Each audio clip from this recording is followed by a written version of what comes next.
So you all obviously saw me speak in the other room and kind of talk about more general, basic positive psychology principles that apply for organizations and people alike.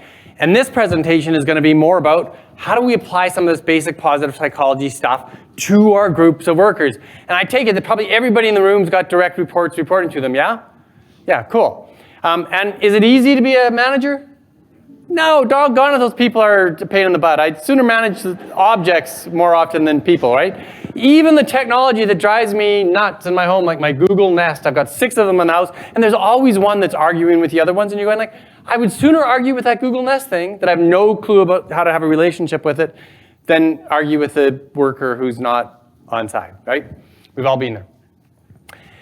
We are a small enough group, literally, it doesn't look like it, that you can ask questions, interrupt me, and get right into it. Let's err on the side of being more open and having a conversation than me lecturing, but I'll certainly fill all the space where you're not talking if you let me. Oh, now could we use this working? Yeah. There we go. Does anybody know what this movie is? Who knows it really well? Ma'am, what's your name? In the peach. Julie, what's the movie about?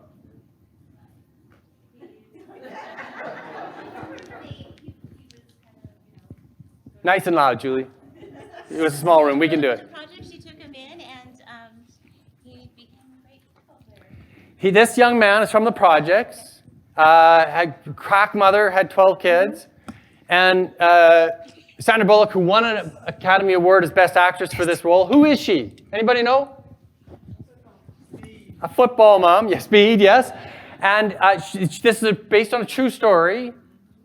She is a kind of matriarch woman of a wealthy family in a small community. They see this kid wandering the street.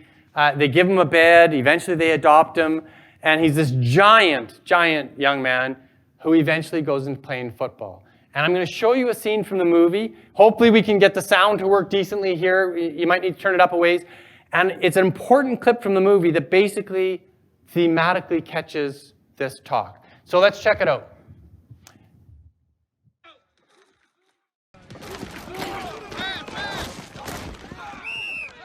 Holding. Left tackle. Michael, come on. Or? Come here, son. You're gonna hold him. Hold him inside here between the tits. You got it? Will you look at me, son? If you grab him outside here like this or with that horse collar thing you just did, you're gonna get flagged and I'm gonna be pissed. You hear me? All right, let's go.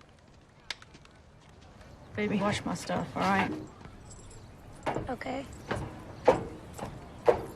Well, at least he'll look good coming off the bus. They'll be terrified till they realize he's a marshmallow. Looks like Tarzan plays like Jane. Give me a minute, Bert. We're in the middle of practice, Leanne. You can thank me later. Come here. Michael, do you remember when we first met and we went to that horrible part of town to buy you those dreadful clothes? And I was a little bit scared and you told me not to worry about it because you had my back. Do you remember that? Yes, ma'am. And if anyone tried to get to me, you would have stopped them, right? And when you and SJ were in that car wreck, what did you do to the airbag? Stopped it? You stopped it. You stopped it. This team is your family, Michael. You have to protect them from those guys, okay? Listen. Okay. Tony here's your quarterback, all right? You protect his blind side. When you look at him, you think of me, how you have my back, how you have his, okay? All right, Tony, go back. All right. Oompa Loompa here is your tailback. When you look at him, you think of SJ and how you'd never let anyone or anything hurt him. You understand me? All right, go back. Got it? What about Collins and Mr. Tui? Fine, they can be on the team too. Are you gonna protect the family, Michael? Yes, ma'am. That boy goes on to be one of the highest earning football players ever. Left tackle, protects the blind side of the quarterback, an amazing player. Who was the leader in that scene? Who was in charge? Well, no. Who was in charge? Oh, the coach. Yeah. He was in charge. Who was the leader? No. Who was the leader? Yeah. Sorry, I'm just being silly. Yeah, the coach was technically the leader. He had the authority, but was he effective? Was she effective? Yeah. What was the fundamental difference between their two styles? She related to him one at a time? Relatability. He trusted her. They had a real connection. Yes, ma'am? She made really clear for him what his role was and what he was supposed to do. In what way did she clarify for him? She made a connection between her and the situation, and he understood that. He deeply understood it. And what was she appealing to make that connection? Did I hear somebody say emotions? Yeah, this kid wants to protect his new adopted brother, and this idea that you protect the family was an order he could get. And by contrast, well, how did the coach treat him? Right here, between the tits, I'm going to be angry with you. Sorry to be in your face. You're very patient. I've had certain people come back and want to hit me, so I was really glad you responded the way you did. This is a fairly typical way that we would expect a high school football coach to behave, right? I call that kind of leadership style command and control. And years ago, there was no other leadership style. The only corporate structures that we ever knew came from the military. Thousands of years ago, we had literally lords and kings that oversaw the military. And then we had noble people who reported to them as generals. And then we'd have peons. They could be a colonel. And then even a peoner person, you could be a captain. And then really the ultimate peon, you could be a spear bearer. And the distance between the nobleman and the spear bearer was ridiculous. Like inconceivable. We have a hard time imagining it today. But literally to the spear bearer and the nobleman, I am of God and you're cattle. You're a cart. You're just an asset I can use for my war machine. And command and control was the only way we knew to lead. Spear bearer, do this! You want to have a conversation about it? Someone spear bearer the spear bearer. Right? Because there was no place for a nurturing, open relationship. The distance, the gap was gigantic. And back in the day, for the most part, we didn't expect a spear bearer to know a whole lot. It wasn't an expert knowledge worker in the 21st century. His job was get off the farm and tomorrow poke people. Yeah? And the generals maybe thought they knew a thing or two about war, and they felt that any direction that needed to be given, they, thank you very much, will give it. Can we run our businesses with that management style today? How many of us are experts on every aspect of everything that has to do with the Justice Department, the IT, the court relations, communications department, funding from the governor's office, and blah, blah, blah, blah. No one can do it all. But we could not so long ago. And we need a very different leadership style in the 21st century, but we're not really too sure how to call it. We know the old style, and in fact, I think a lot of organizations still reflexively go to that command and control style. Do you see it fairly often in your own workplaces where something's hitting the fan, there's a little bit of stress, and we go, oh, I know the direction, and I'll tell you all what to do. There are times in the 21st century where that's still appropriate. A witness to the case has shown up in the court and has drawn a gun. Well, let's sit down and have a consultation session. I want to facilitate with everybody just how do we feel about this? And then maybe we can determine a plan of action. No, I want now command and control. Completely appropriate. You run there. Everybody get out of the courtroom there. We need security. Called 911. Directive and really totally adequate, right? Command and control in that emergency situation. That's what we want. Every single other time in the organization where we see command and control, we resent it. And rightly so.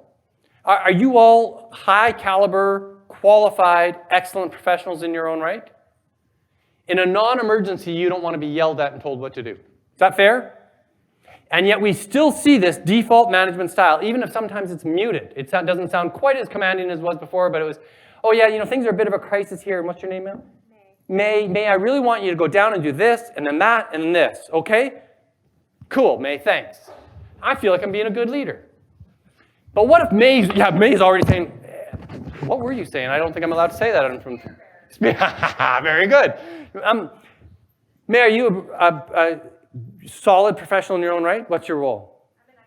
You're an IT, oh, well, that's a place where I have so much expertise. You heard me, and I can actually add up columns in Excel. So that probably makes me an expert in your job, probably more expert than you. Why don't we sit down and have me tell you how to do your work, and after a little half hour of me telling you all the familiar stories you've heard me tell before, we'll see if you're still pretty satisfied with the direction I've given. And if at the end you have any input to give, I want to just hear like a yes or how quickly, okay? That sounds great. Cool, good, we're doing really well. We do this by default in organizations over and over and over again. And anyone who, and I'm looking at this relatively mature audience, you've seen it 1,000 times, haven't you? The new management style, we haven't got a perfect label for it. We know what it's not, but we're not always clear what it is. And so today I'm going to give you some ideas about what I think it is. And it's right there. It's blue. It's a nice shade of blue, the new management style. Very friendly and sunny skies. It has some basic psychological features. So let me start with that. What is it that individual human beings need to have met in terms of their psychological needs in a workplace? I can give you a few ideas. One of them is they need a sense of belonging. We are not psychologically safe in a group of people unless we feel we belong. When we're strangers in our group of people, we are uncomfortable. And so we get this and remember from an evolutionary perspective, we all came from tribal roots. 100,000 years ago, same brains then as we have today, everybody would have been related to everybody else in the tribe. Brothers, sisters, aunts and uncles, grandparents, kids, maybe a few women that we sold or traded with other tribes, but otherwise, we were all related by blood. And there was this depth of connection and this idea that we literally survived as a group because we humans weren't all that strong and fast and ferocious by ourselves. It was as a community we survived. So the very number one thing that we need for psychological wellness in a workplace is a sense of belonging. One of the very best predictors of whether people will stay in a workplace or not is if they answer yes to this question. Do you have a best friend at work? People who say they have a best friend at work, there's a 72% greater chance that they will retain with that employer. And can you all relate to it in your own careers? There are people that you love to work with. You may not even see them outside of the workplace, but you love those people. You know you do. I'm seeing people nod. And when I got people that I love in the workplace, I am happy to go to that workplace. And so employers, bizarrely as it is, you have this responsibility to create belonging. And it's not always easy, but there's a million ways that we can go and try to facilitate. It's maybe at that end of that corner in the hallway, we put 2 chairs and a little plant and a coffee table right there, and we go, oh, I don't know if anyone will ever sit there. And then one day you see May and her best friend having a chat at the end of the thing, and you go, aha, I created an opportunity for belonging. I have a lunchroom that's inviting and warm and facilitating and has small groups and different kinds of tables and a TV in the corner where people who want to watch sports can go and watch sports. But you men, there's no volume on the TV. You're going to have to talk while you watch the sports. Got me? Basic things, and we could go on and on and on. In my second book, I do go on and on and on. Lots of ways to create belonging in a workplace, but it's essential. If we don't have psychologically safe workers, we don't have good workers. The second one that we absolutely have to have is some level of autonomy. Now, this is one that we really struggle with because a lot of people, when they're given managerial responsibilities, we think by default we have to direct traffic. But just as May and I pretended there a moment ago, if I don't treat her as the expert in her department, IT, and I'm the guy who's come along as an administrator of all kinds of operations for a million years before, I don't know squat, but I may have authority over May's work. The only way I can do work with her well is to turn it into the kind of thing where I'm having a conversation drawing out her expertise. And then when May says, this is the plan, I go, that sounds awesome, May. Let me know how it goes. If there's anything you need to get out of the way, the office's door's always open. And I feel that she is left as the most expert and wise person for her own role, and May's going to feel like she's got some autonomy and like her job because she's autonomous. It's a basic self-esteem need. Now, there are people sometimes on their first day of the job, and you're going, well, how much autonomy am I going to give that one? As much as you can. So it might look like this. Hey, May, we're running a HR distribution system like we have in other organizations. What software were you using at the last organization you're at? May says PeopleSoft. Oh, we did use PeopleSoft, but we're using Oracle, and it's got a few features like this, that, and the other thing. Were you familiar with some of those features in PeopleSoft? She says, yeah, absolutely. I say, cool, how did it work there? And May starts telling me about her expertise in the thing that was her last place of work. And I'm getting as much as I can where I'm holding her autonomous, saying, I recognize your expertise. And by the way, in Oracle, we do a few things different, and now let me tell you some of those things. Do you see? I always want to leave the person, even if they're day one, as autonomous as possible. Do you know how to shovel sand? Yeah, I've done shoveling sand before. Cool, here's your shovel. This sand over there. Oh, how have you shoveled sand before? Well, we actually threw it up over the ditch. Well, we're burying pipes in this one. So we actually do it more like we're rowing a boat. Go shovel sand. Am I making sense? The examples, the way we do this? The third one, the most important thing is, am I ever going to get slides back? Or have we given up on getting slides? The third one is meaning. Meaning is this idea that people have to feel like they... Yeah, laptop's logged out, so just,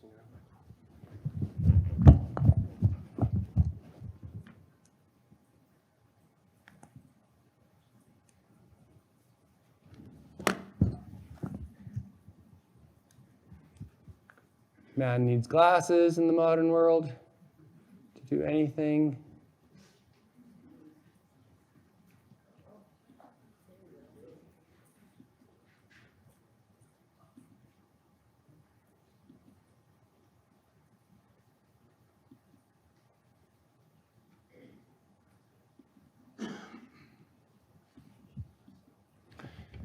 And then meaning. There we go. Meaning is this one that says, I have to feel that some of my personal values are being met by this workplace. And you work in an industry where that might be easier than some others. If I remember working for a big chemical power plant that produced paper pellets at the end of the day. That's what came out of the end of this mill is a little teeny weeny paper pellet. That's all that came out of this mill. It's all that ever came out of this mill. And they shipped these things around the world. And this little town where this plant worked was stinky, kind of ugly, held together with bubble gum and haywire and been like that for 100 and some years. And they had really poor labor relations. People weren't very connected to the workplace. And we worked on a whole bunch of things. But one of the things that we said is, how do people feel that this work is meaningful for their own lives? And so we talked to this client a little bit about what they produce, who buys these little white pellets. And it turns out that people in Asia buy these little pellets and they make diapers. And they also make little slow-release medications that come out in little bandages. And so suddenly we had pictures on the plant walls of mothers holding up infant babies with diapers. And we said, hey, you guys make babies' bums dry. Isn't that awesome?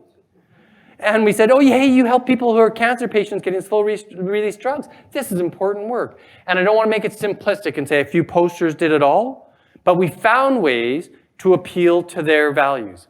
We also had this company that spends hundreds of thousands of dollars per day to make these little pellets. And we said, can you afford some playground equipment? Because this community had rather dilapidated playground equipment.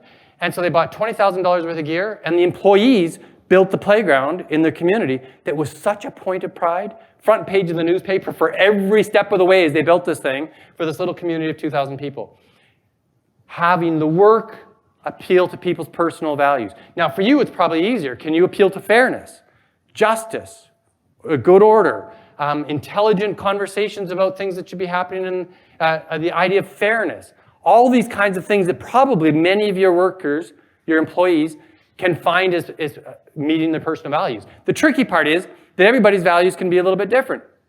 So you have to actually know that that's somebody's values before you go all the way on that one thing.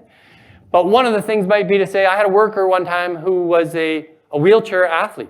And the only reason why he worked for my nasty workers' compensation board organization is because we paid him pretty darn well. And he only worked so he could make enough money to do some crazy race here and some crazy race there. One year he was training to climb Mount Kilimanjaro in a wheelchair. Pretty cool. And so he was working all the OT he could, and so I could come and see him in the gym when he's working on lunchtime and say, oh, it's so awesome, Simon, you're getting so strong. You must be so excited. And we talked about a little bit of his trip. He says, that's why I'm putting in all the OT. And I'm going, I'm so glad we've got OT for you, buddy. And we could make this really clear connection between his work and the things that he most wants. Does that make sense? Basic psychological needs. If we don't have these things, people are unhappy. And the final one I want to talk about is appreciation. And it sounds maybe a bit simplistic, and you've all been there where you get, in British Columbia recently, they had Civil Servants Day. And guess what? They served ice cream in the parking lot at noon. So you could go and get ice cream. There were no speeches or anything else. You could have ice cream. If you were vegan or on a diet, well, sorry, you couldn't have anything. And for 212 work days of the year, there was no Civil Servant Appreciation Day, no ice cream or anything. Those kinds of things people are rightly cynical about, right? Oh, you all get a t-shirt because this is the day of the year that we say you're awesome. And the rest of the day we say you're something else. And so the way appreciation has to look, and recognition programs got this so wrong over the last couple decades, where it was clunky and trite and superficial, and most people didn't really much appreciate it. The way real appreciation looks is what I call witnessing. And you all familiar with case managing? I think that's a thing that I've got more or less in common with a lot of you. I oversaw small armies of case management staff in the workers' compensation system. And we'd come out of team meetings where we would plan the recovery and return to work of somebody who was seriously injured in some accident where they had both their legs just about torn off. And we come out of that meeting and I could go, hey, what's your name, ma'am? Blanche, that was a really great job. You led the team real well. Good job. I think we're going to probably get that guy back to work. Nice job. And Blanche may actually feel good about that and say, my boss recognized me. And I've externally given her my judgment about whether she should be proud or not. You see that? I've given her an extrinsic reward. If I came along and said after the meeting and said, hey, Blanche, that was a pretty good meeting. I watched the way that you presented the whole claim file, and I feel really bad for that guy. Like, he's in a bad way. And the way you reviewed the medical evidence and got an opinion from the doctor that if we take this guy through 2 more surgeries, we can start getting him on light duties. I'm encouraged by that. And you've got a nurse on site who's willing to go to the work site with them and see if we can get those duties going. And even the psychologist seems to have a plan that's going to work. And you coordinated all of that. I have a really strong hunch that this one's going to work out. And thank goodness that guy's got you taking care of him. Do I have to say more? Do I have to even say thank you? Do I have to say good job? I mean, all of those things might be nice too.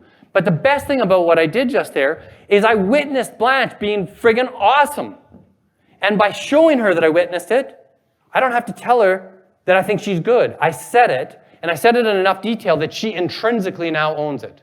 She is the person who did all those things. I didn't have to lay judgment on whether it was good or not. And so that's a very small, and I hate when it feels techniquey, but when you're first trying this, it might feel a little bit techniquey. But all of you can go to your workplaces.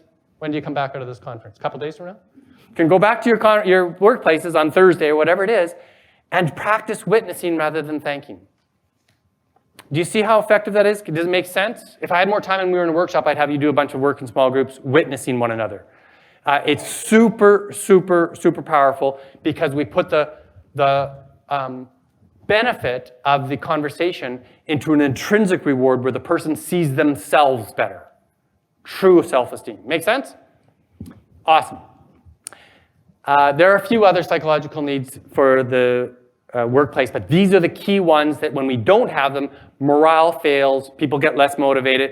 And fully right now in the United States, about 70% of the workforce is disengaged. And 16% of the workforce is what we call actively disengaged. They're literally sabotaging your business. They hate your company so much, they can't find a way out, the money's too good or whatever. And they're doing things like in Ford Motor Plant, they stuff their half-eaten salmon sandwich in the door of the car that gets sealed up, right? They fucking hate your company. And you have it in your workplace. If you're a normal distribution, you've got people who hate being there, and 70% are only kind of hanging in there. So these kinds of things move those numbers when we can try to meet the needs of our workplace. Am I making some sense? Yeah, awesome. Do you have any questions about this? No, good, awesome. I'm going to show you a model, and it's not right or wrong, it's just a model. But it gives us a different way of thinking a little bit about our roles as leaders. And in this model, at the center of it, there's you. Whatever human being you bring to work, it's you. That's the one consistent part. And then there's this idea of you as a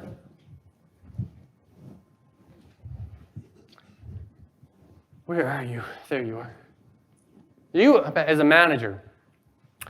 And in the management area, it probably says a bunch of things in your job description about what you're expected to do, right? Your job description tells you what a manager does. And if you weren't doing those things, these various tasks, you'd get fired. And then there's something even better. You as a leader. I'm going to try to draw this juxtaposition between the management role and the leader's role. And in the management circle, there's all these specific, let me get back a little bit. There's all these specific things that you have to do as a manager. And can you appreciate these things? Can you see some semblance to what you get in your own job descriptions? If you weren't planning the way that the work gets done in your place, people would fire you. If you didn't have any control over the flow of work, people would be very concerned about your ability to stay there. You organize people and tasks and business processes, and you motivate people. And then if we kind of try to stretch out and say, how do we go beyond the limitations of being driven by the tasks of managers, which I've been a middle manager for many years in my career. I know how tough it is. There's just so much demand on your time, you probably feel driven by tasks a lot of the time. But if we could look at this model with just a slightly more expansive point of view and say that there's a different way of envisioning that work. And maybe we'll do it. We'll try to do a little exercise. Can you guys form little clumps? Maybe 5 or 6 people just circle around. You don't have to get off your chairs, but you can just turn around to people behind you. And before you do it, let's stay quiet for a second. I want that back corner of the room in your own little clumps to have a discussion about the difference between being a planning and a visionary person, someone who plans and someone who's visionary. Can you have those little conversations in your clumps of 5 or 6 people?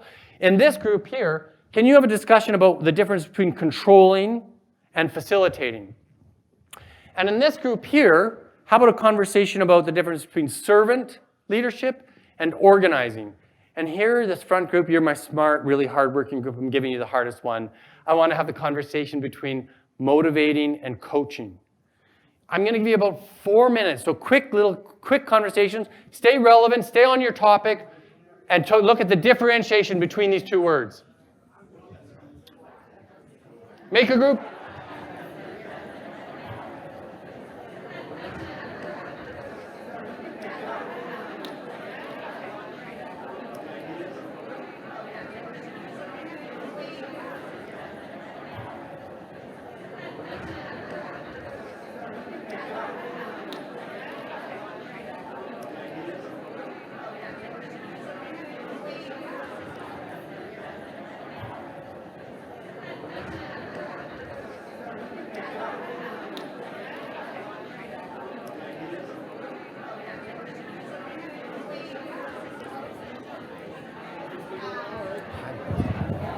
Hey, you people who are in video can have this conversation in the chat room. So in the chat room, you can just put up things and ideas to share amongst yourselves. Do it.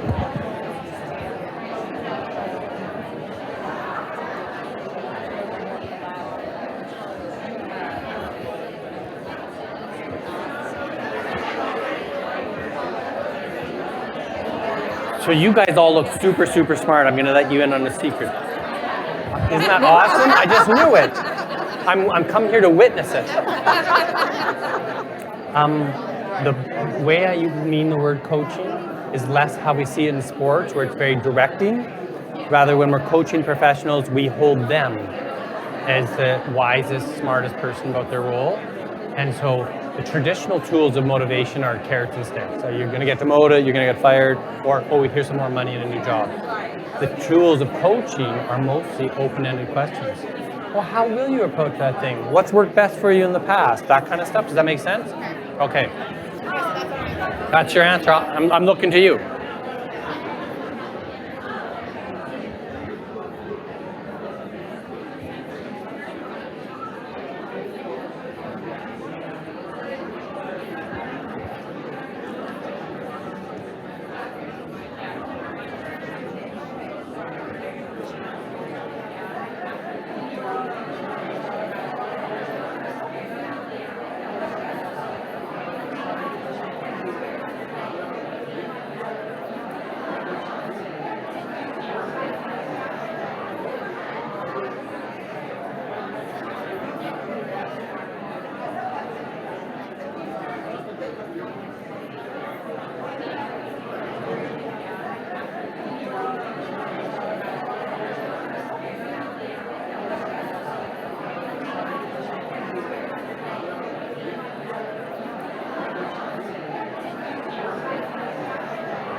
Okay. Let's wrap up our conversations.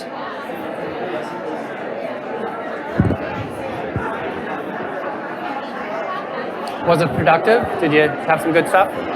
What were you guys doing? Organizing servant? Okay.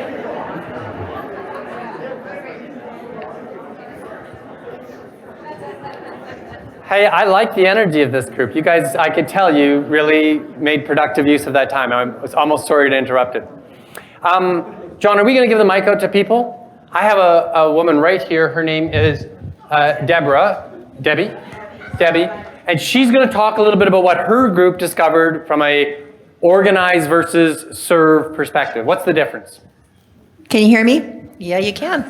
Our group had the organization versus servant, and I think what we came to the consensus of is a servant leader is one that is involved in the process, involved in building those up that need to be built up, being involved in the work, being involved in going through the pain, and also in sharing the success with the entire team. Really involving yourself as part of the group and whatever it takes to get whatever needs to be done. Not controlling someone else to do it, but to be a part of the group as a whole. I love it. Good answer. Anybody else from this front corner of the room want to add to what Debbie said? Yes, ma'am. Go ahead, just nice and loud. That person is also ability to be of service, because even though you're a manager or the line step below, they might need resources. So you as the leader, you know where to get those resources to provide to the team. Yeah, your job is to get the hurdles to their progress out of the way. You break down barriers for them. Correct, because that is the success. They rely on you to say. Is she right? Yeah, totally. Love it. Well done. Anybody else from this corner of the room have something you want to share? You know, I remember when I was the director for a very large department, and I sat always with an open door, and I sat just across from where the front reception was. And every now and again, that office would just get slammed. People would be coming through the front door for whatever reason, and suddenly we had this crisis there. And I didn't know squat about helping in the front reception. But I'd pop out of my office and usually probably be more of a liability and actually slow them down, but they saw my volunteerism. And there were certain things, like if a person came to the front counter with a hard question, a technical question about law and policy, yay, I can handle that guy, and you guys get the faxes and all the things that they were expert in. But they knew my willing heart. And you wouldn't believe what a change it was for them to be able to say, and they said it to my face, our last manager, blah, blah, blah, blah, blah, never stepped foot in here. And I was so proud that they taught me how to do their job, so proud that, in fact, I made a tradition that on Christmas Eves and what's the January Eve, December 31st Eve, whatever, New Year's Eve, thank you. I'm very articulate, I'm a speaker for a living. Yes, I would send everybody home about noon because I knew how to man the front desk if somebody came through the door and I could answer phone calls. I wasn't great at it, but I could do it. That was service. Back here, what was your topic? They're all hiding. Yeah. Control versus facilitator. Can I get anybody want to jump in? He's got a big smile on his face. Let's pick on him. Randall. What's your name, sir? Randall. Randall. So we talked about facilitating versus controlling, which is especially difficult for me. I definitely like to control. Me too. But when you facilitate, one of the things that we were talking about was those different needs that everyone has. You can tie that into the end product. So you facilitated, you've given them the autonomy, the ability to have their own ideas and their own thoughts heard through the process. So then you can witness them, you can give them that external, extrinsic feedback that says, you know what, look at what we've accomplished, what you've accomplished, and isn't this amazing? I like it. Well done, Randall. Thank you. Anybody else from this group would want to give me more on a traditional facilitator's role? Yes, ma'am, in the back there. What's your name? Cheryl. I look at control versus facilitator more. Control is more about content. So there are times where it's appropriate to have control over the conversation. For example, this session, right? You need to have control over that. And then facilitator is more about process, making sure that you are looking at the meeting, making sure everybody has an opportunity to be involved and have a voice, and appropriately, interacting, kind of leading in that way to make sure that you're inclusive. Totally, I love that. The facilitator is bringing the wisdom out that's around the table. And sometimes it's not just the wisdom, it's also the emotional context, because somebody might be about something that you're needing to do.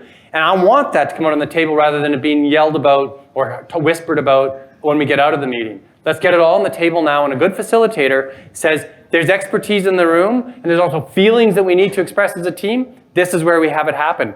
And so to the extent that we can, I might start the meeting and control, this is our agenda, this is the thing I want to have a conversation on, and then I want to be able to hand the ball to the people in my group. And then they move the ball around, we find out what everybody's input is, and I may then at the end say, I think the consensus is, or I think the direction needs to be such and such. And I respect that Mary or Tom, you don't agree with this particular point of view, but I've heard all the input. I think that's the decision I'm going to go with. And Mary and Tom know they've been heard, and I facilitate a discussion that holds true to people still being autonomous, appreciated, all that kind of stuff. Great answers there. We have a couple of chats. Yes. So Diane Mays says, control is directing and telling someone what to do and handle the situation. However, facilitating helps guide.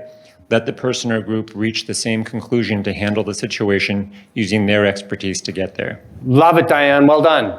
And Sarah Brainbridge says, one ring cultivates a collaborative work environment and the other creates a bottleneck that employees have to attempt to navigate. Oh, isn't it so true? If you control everything, then everybody has to come to you at all times for anything. Really well done. Great job, Zoom people, and you got to wear your pajamas to boot. I'm jealous. They're laughing. We don't think you're wearing your pajamas, just your pajama bottoms. Back here, what was this group doing? You were doing, oh gosh almighty. Tell it. What was going on in the back room there? Vision versus planning. Vision, okay, let's hear it. Got a volunteer, John? Vision versus planning. Yeah, good. Hello, we talked about how can vision be served through planning. So you have a vision, something in the future that you are trying to make happen. You serve that through planning, daily planning, step by step. We didn't see them as different. We saw them as very much connected. Also, we talked about the tools that you can use, such as strategic planning, such as individualized development plan, to make the vision happen. We also explored the other way around. Can vision serve planning? So if you are planning day-to-day activity, they need to serve the upper or the higher vision that you are striving to achieve. I like all of that. They're certainly not disconnected. They're in relationship with one another. Anybody else from this group want to appear to anybody? Vision planning? Want to share more? Yes, sir. I'd just like to say... Just go ahead, sir. You actually need your people in both components, too. Vision is your concept. That's your ideal. And you need them involved in helping to develop that idea, to really refine it, that says, yeah, here's what we do want to, accomplish at the end. Here's our end goal. And then you roll it right into, okay, now let's start taking the step-by-step and applying the details to that vision. And then by the time you finish up, everybody should have a buy-in to that. Because they were there to help develop the concept, and they were there to help develop the plan to get there. Did everybody hear this gentleman speak? Yeah? Yeah. Yes, sir. I think vision is more about what we're going to become, not just what we're going to do. I love that. I think that's a fundamental difference. It's where we are going in terms of our mission. And our planning is a lot of doing. And we have to plan, but we so often find that we have elaborate business plans that people spend tons of time doing, and we can't find any real connection between that and where we actually want to go. It sounds like a lot of busy work. And how many strategic plans, I see people nodding, how many strategic plans do you watch die 6 months or a year into it?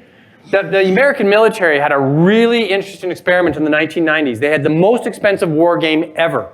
They literally spent $1 billion through a computer-assisted military planning. And of course, the way war games work up is you come up with an artificial enemy and you plan how you're going to do the attack.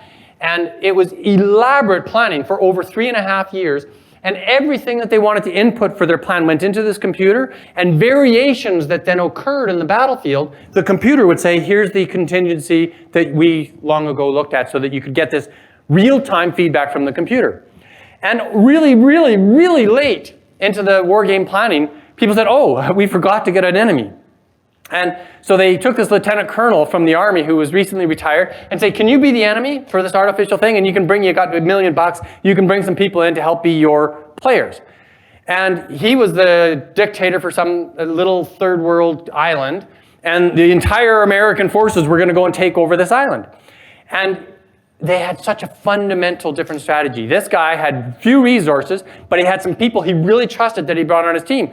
And he'd say to them, your vision, your mission is just to keep them from hitting the land down there. If you can keep them off the beaches, that's your job. And I don't need any detail from you.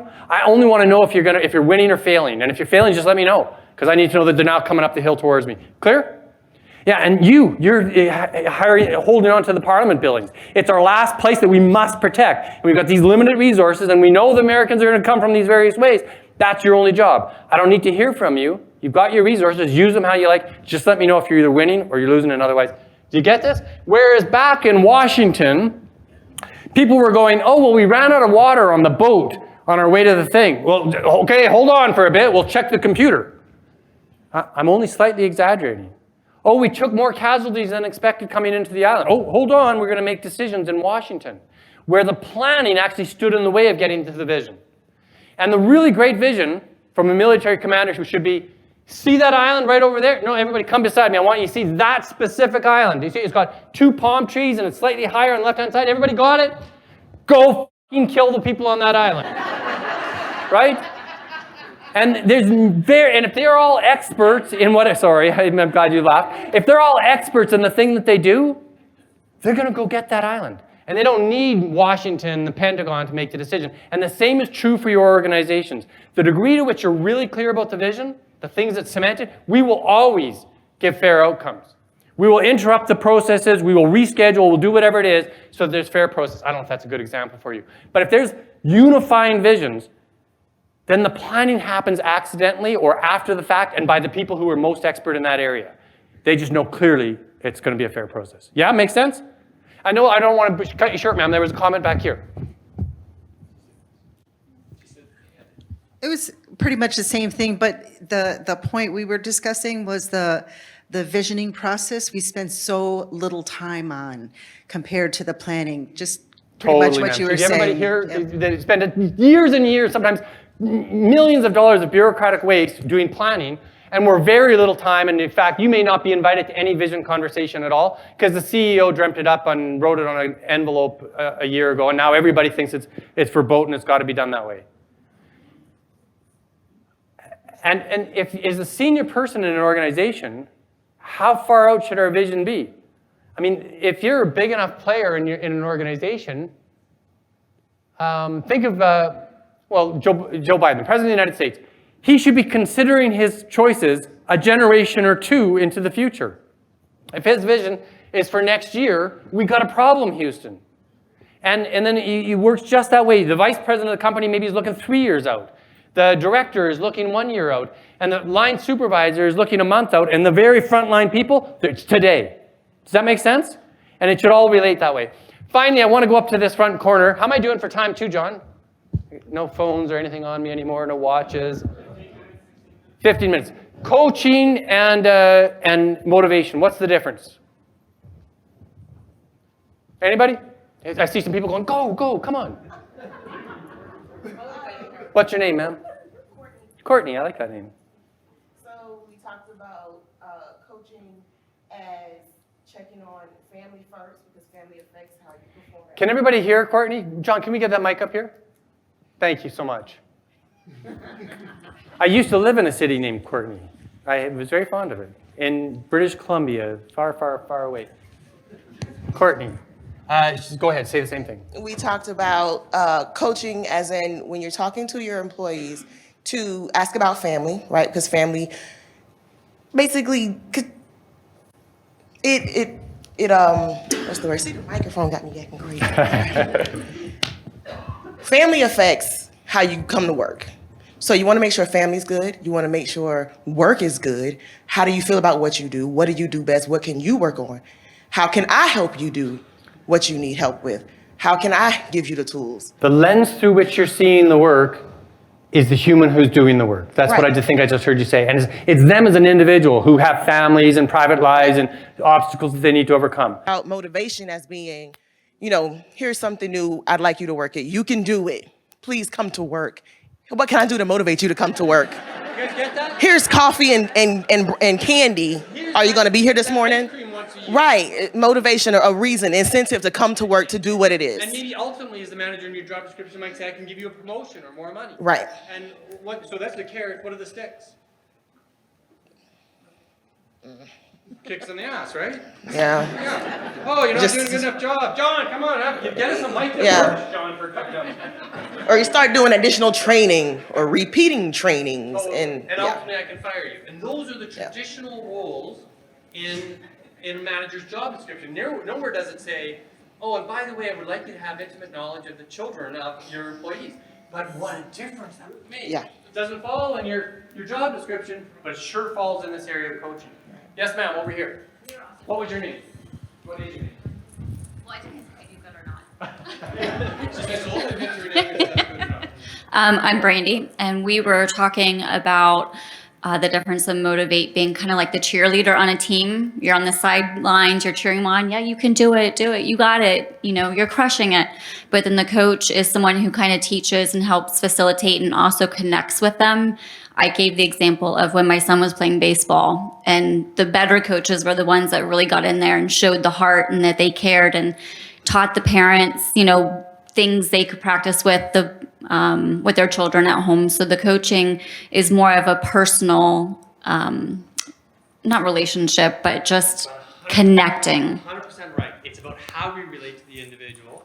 And so you guys are fabulous. There's one other component of coaching that I'd love to see. Have you got it? Can I take it there? Ma'am, what's your name? Courtney. Oh, Courtney. And I lived in the city once. No. I heard that rumor. So we kind of talked about coaching from the perspective of asking the individual, how do you do your job? Is there a way you think it can be done better? And then using that method of coaching to create that motivation to where they want to be involved in the process of addressing whatever needs to be addressing, but giving them that input. Yeah. The basic, any people trained as a coach in this room? Got a certification coaching? No? Need one. Yeah, very good. I'll come to you in a second, sir, if you're relevant. It was her. Yes, sir.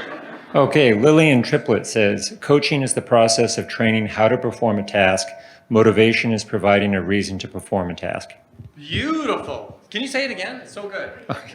Coaching is the process of training how to perform a task. Motivation is providing a reason to perform a task. Lovely distinction. And finally, sir, what I'm looking for from you is who's the expert in coaching?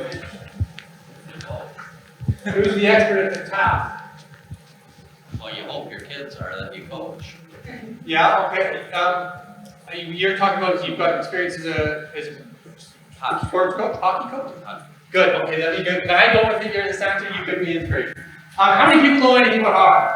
I'm a Canadian, I want people to know about hockey. Hockey's this game where you put the puck and it's like basketball, but it's different. And the very greatest scorer in the game right now is a guy named Sidney Crosby. And his go-to thing is called a wrist shot. And you slide the puck forward from the heel of the stick, control the stick, and you fling it, and boom, Sidney Crosby hits corners and nets all the time. He likes the goal. If I am coaching a Tim Bitts hockey player, if anybody knows Canada, we have Tim Bitts, Tim Hortons play, and every Tim Bitts kid wears the Tim Bitts jersey, that's why we know the Tim Bitts players. I might say to them as simple as this. If I offered you a ball, which hand would you pick it up with? And the kid will reach with one and left. Oh, good, okay, I know they're right next up. Now put their stick in their hand correctly. Now, if you're going to step forward and skate in the hockey, I want you to think about walking on your skates. You'll wipe out 50 times right away, but then walking on your skates. And say, now I just want you to kick out at the end of your step. Step, and you kick out. Step, and you kick out. Pretty soon, kids are gliding along. Step-by-step coaching that you've done for many little kids over the years, right? What if I have to coach Sid Crosby himself? Sid's going through a scoring drought. He hasn't scored for 3 games, or 4 games, or 5 games. He's getting frustrated. You can see it. I mean, when I go in there and say, Sid, I would like to show you how to take a wrist shot. You put the puck on the heel. Would he want that kind of coaching from me? Who's the expert? You're not being heard. I'm not being heard. I'm being heard now. Who's the expert of how to take a good wrist shot? He is. All of you who haven't done the people that you oversee for years now, or never were an expert in the area, like I've never been an expert in IT, who's the expert? So what do I say to Sid? I say, Sid, you've probably been through scoring droughts in the past. How did you get out of it in the past? Oh man, yeah, I can remember one time in juniors, I couldn't score for so many games, it was crazy. Well, it sounds really crappy, a little bit like we're doing today. Well, what did you do, Sid? Sid, well, maybe, sometimes I start shooting for a particular target. I know the top right-hand side is my best shot. Oh, cool, Sid. Why don't you try that tonight? Every shot, I don't care how bad your angle is, let's go for that top right-hand corner. Do you see who the expert is? All I'm doing is facilitating his own wisdom, bringing it out of him. And that's what I want to do with every one of my people who are experts in the work, is I want to get their smartest knowledge out of them by asking these open-ended questions. Let's say Sid still doesn't score. And he comes back and says, Coach, I'm so frustrated. We're 10 games in and this team needs me to score. I don't know what to do. Sid, I totally get it.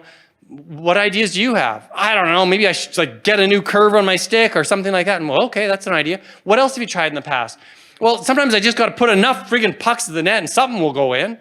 Sid, tonight, everybody's going to pass you. I want you to shoot from any crazy angle, anytime, anywhere. We're just going to get some kind of garbage goal. If it's a shitty rebound or whatever, you are going to score. And then we make Sid be the dirt catcher, the cleanup guy. He stands in front of the net and bangs it around until he gets some easy rebound. And we let him be the champion of his own way of doing the work. Does that make sense? That's a big fundamental difference between motivating and coaching. Motivating says, I'm the expert and I've got rewards and punishments, carrots and sticks for you. And coaching says, I hold you as the wisest, most expert person for your own role. And my job is to bring that wisdom and expertise out of you. And it's always, there's going to be people who are less expert that you might have to do more interventions than others. But most of the time, you can coach even unexpert people to feel like they're bringing it out of them. I might have to bring them along a little bit. I might say, that Oracle does have that help area where we can look in certain things. What have you thought about that? Yeah, I could try looking in the Oracle help desk stuff, right? I'm not telling her what to do, I'm suggesting. Does that make sense? I'm going so quick. Yes, ma'am. I think something we're missing though is too, doesn't the coach, if you're looking at it even from your staff or your players, if you were sports, is also have to be able to envision some folks going down, meaning you might have 5 people call out sick one day, so that doesn't mean you just close up shop like a sports team. So cross-training, and even though you have folks that, yes, this is their expertise, but I need a backup for their expertise. You need to... Yeah. Okay. So I think, did everybody hear what she said? She said sometimes you need people who can do other things. You're down people, you need expertise, you need cross-training. And I would say for sure that could fall under managerial responsibilities, but the way you would want to accomplish it is to live out in this leader circle. Does that make sense? And which is more fun? Being really task-driven and living in here? You'll keep your job, by the way. If you're successful in the red lines, you'll keep your job. But which is more fun? Being here or being in the blue circle? Blue circle every day, all the time. If I can live out here, my job gets easy. I'm not busy doing intimate planning. I'm not organizing everybody all the time. I'm not threatening carrots and offering carrots and threatening sticks. And I'm not feeling like everything is dependent on me, that I've got to oversee everything. When I live out in the blue circle, I turn my organization alive. That's that whole idea in the last presentation. I talked about organizational citizenship. When people are having all their psychological needs met, they're autonomous, they have meaning, they're appreciated, they feel like they belong, I just stand back and get out of their way. They're on fire. There's something called positive deviance in the positive psychology literature where we're looking at leaders. And when you can create a lot of positive deviance, that is those people who are deviating from the bell curve and they stand out way on an end and saying, I freaking love my job. I love working here. And all you have to do is get out of their way. And every once in a while, witness them and go, Blanche, I can't believe how good you are at this case management stuff. You just saved that kid's life. Thank you, darling. No problem. That computer. 4 minutes.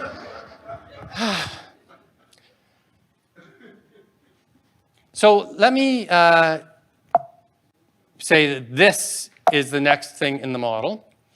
That the biggest part of living out here, genuinely living out here, is you show everybody else who's coming up around you how to be.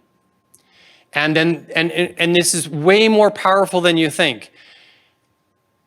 You as leaders have a way disproportionate influence on the emotions and outcomes of the people who you lead. Even if you don't think it's true, that's a scientific thing called the third party effect. We deny how much influence we have. If my friend quits smoking, my friend's friend is more likely to quit smoking. 3 parties removed, may not even know each other anymore. But this is the way the world works. And if I want to share emotions, if I'm of equal hierarchy in an organization and I come together and with 2 people and we're having a good conversation, it might take about 2 minutes on average for us to develop emotional rapport in our conversation because we're all of equal status. If I'm the leader and I come into a room and I go, people, instantaneously, literally instantaneous, on average, leaders share their emotions in 33 seconds. For other people, it's 2 minutes if they're there at all. It's just a thing about social dominance that happens. All of you who are leaders, you are in that socially dominant role. It's a daunting responsibility because everybody's looking at you and they're going to be like you, especially if you're doing it well. Then they want to be like you. And they might not be conscious of it. You might be conscious that you're doing it.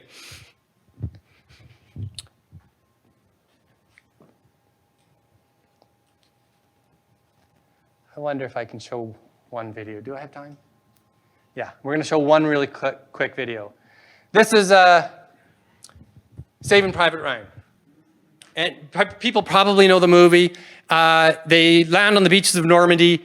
The Allied troops are just like wiped out. There are all kinds of battalions and groups and companies. They're all scattered all over the place. Tons of people died. And little groups come back together. And some people join a different group because everybody else died in a thing. And they're in the south of France and nobody really friggin' has a clue where they're going. Sorry. This group, this little ranger group that's a remnant of where they started for, get an assignment to go and find James T. Ryan, this private whose all his older brothers have been killed in the war. And the people in Washington have this brilliant idea we should save James T. Ryan because we don't want his mother to be without any children at all. Is it a good mission? No, it's absolutely stupid. Nothing about James T. Ryan's life is more important than these guys' life, but they're sent tromping kind of aimlessly over the south of France looking for James T. Ryan so they can send that kid home. Everybody remember the movie? Okay, here's a little scene from it. Hey, so Captain, what about you? I mean, you don't gripe at all? I don't gripe to you, Ryben. I'm a captain. There's a chain of command. Gripes go up, not down, always up. You gripe to me, I gripe to my superior officer, so on, so on, so on. I don't gripe to you. I don't gripe in front of you. You should know that as a ranger. I'm sorry, sir, but let's say you weren't a captain, or maybe I was a major. What'd you say then? Well, in that case, I say this is an excellent mission, sir, with an extremely valuable objective, sir. Worthy of my best efforts, sir. Moreover, I feel heartfelt sorrow for the mother of Private James Ryan. I'm willing to lay down my life and the lives of my men, especially you, Ryben, to ease her suffering. He's good. I love him.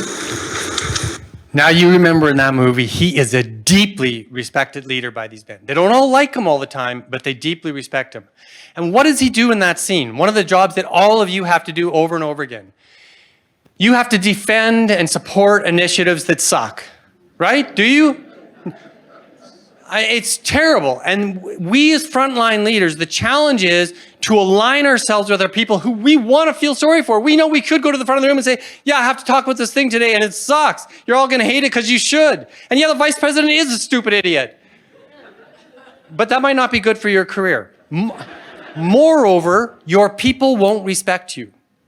They respect him because he knows the mission's FUBAR. Everybody knows he knows that the mission's FUBAR. But when asked, he says, I'd say this is a great mission. And he says it in a way that they get him.